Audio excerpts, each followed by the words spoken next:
I find it weird when, say, I have a quote unquote conspiracy about things, and that said conspiracy is usually proven true time and time and again.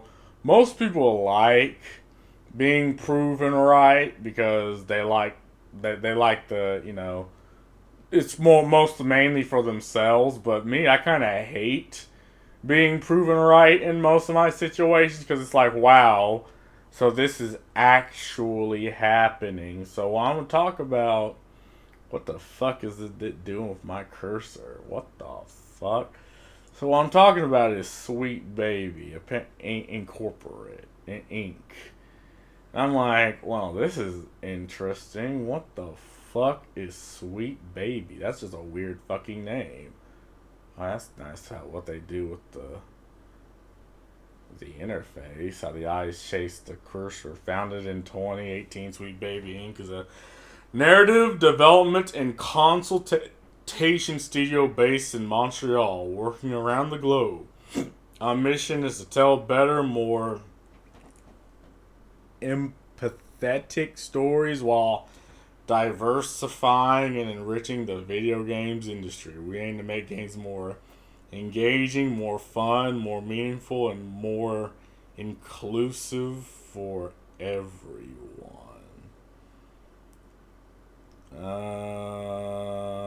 Okay. Services. We believe you need diverse voices to solve diverse problems. Sweet Baby Inc. provides narrative consultations at any stage of development, boasting a talented team with vetting industry experience to best bring your story to life. So I read this. I'm like, so consultation. So do you send representatives, or do you like do companies like outsource their storytelling to this company, or do they send like a representative to a company and be like, okay, this is how this story is supposed to be made, or this story would be better if it was made this way, or that, this, that, and the other. But then I was like, you know what, let's just throw the goofy ass questions and start looking at this cynically. I'm like, okay, so things like this seems to be the reason why most games, AAA game stories are terrible.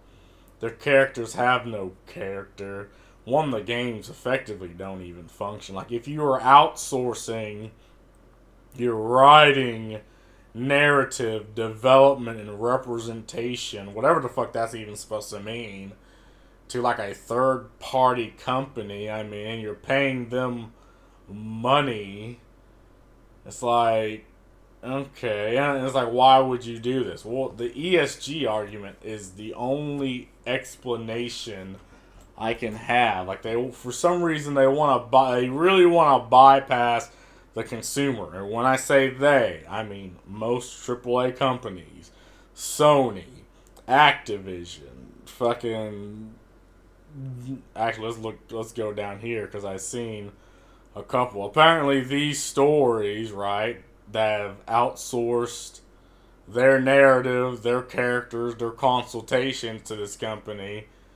Apparently, they like, again. I talked about the Spider-Man situation in in a previous video. That how there's apparently a deaf character in the whole game when you play that character is muted, and apparently the reason they did that was to have the authentic experience of a deaf person. I'm like, but what does that add to Spider-Man? Like, okay, you want us to view the world, this illusion that you made, view through the ears of a deaf person. What the fuck does that add? I don't know about Alan Wake, and I know there were woke tropes in Ragnarok, but I still like the game. Like, show me more. We love making games, no matter the size or scope, and we're Always decide to help you tell your best stories possible. I mean, don't care about this. Half these I don't really even know. This was a travesty. This is probably going to be a travesty. Motor. I mean, there's not really much proofreading and additional writing. So again, you wonder why most stories are bland, and again, most art is inoffensive. And it is always my opinion that art isn't just meant to make you feel happy or make you feel good inside. Like, some art is made to offend. And I use South Park, and there are games like Manhunt or Postal, which were made to be offensive. And like GTA, Saints Row, Mortal Kombat, back then, they were made to offend. Because back then, you had the evangelical Christians, but they didn't really have like the influence or the power that, you know, most of the censors have nowadays. But they did write like concerned citizen letters, and they had like the 1 Million Moms Foundation, which pretty much were like, oh, they shove their fucking child in your face and be like, oh, think of the kids if you're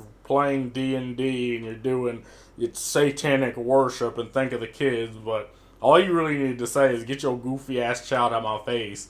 I can play whatever the fuck I want. I'm a grown ass adult. You get the fuck away from me. And at least the evangelical Christians were like, okay, well, as long as it's not in my house, I don't care. And it's like, okay, fair fucking enough. If I wanted to do demonic worshiping in my house, I fucking can. But now we've reached this age where, no, it's like, we're going to push the market. And again, I doubt anyone wanted in Spider-Man 2 to have the quest where Spider-Man helped two gay couples propose to each other. Like, no one asked for that. Again, no one asked to play a good portion of the game muted while they're talking to a character. But the companies are choosing it, like they say the thing where it's like, oh, it's for a modern audience. And it's like, well, what does that even mean? A modern audience. It's like, but you choose what the modern audience wants, right? The consumers don't choose these things. They don't choose in Mortal Kombat 1, the fucking remake. They don't choose to have all the characters be stripped of their character, have all the women look over the age of 35 and with the same fucking, with the broad chin that could cut diamonds. No one asked for all the male characters to be soyified and have soft complexions. And I didn't ask for them to fucking obliterate Johnny Cage's character by making him, oh, just this current day edgy, this safe edgy, where he just does TikTok shit and not be the misogynist pig he used to be. I didn't ask for this, but they impose this on the market, and they act fucking Pikachu face when people are like, we're not buying this. We're gonna watch anime. We're gonna buy gacha games. Say what you want about gacha games. Games are literally meant for you to throw money at them. At least they're giving the consumers what they want. It's like, people don't want to play these games. People want to play, games from the companies that 25 years ago actually put out good fucking products. But you're forcing the market away by, again, you're outsourcing your artistic design, your character, your development to third-party companies like Sweet Baby, and they come back just bland and boring that nobody really cares about. And again, back on Spider-Man 2, it had a good artistic design. It looks like a good game to watch, same as Alan Wake. But it's like, I see these games, I'm like, okay, And God of War was Ragnarok was an amazing game despite the things they've added. But like I see these other games like Sable Battle Shapers and Breeze, and I'm just like, well, I don't fucking care to play these games now. But whatever, that's all I gotta say about that. See ya.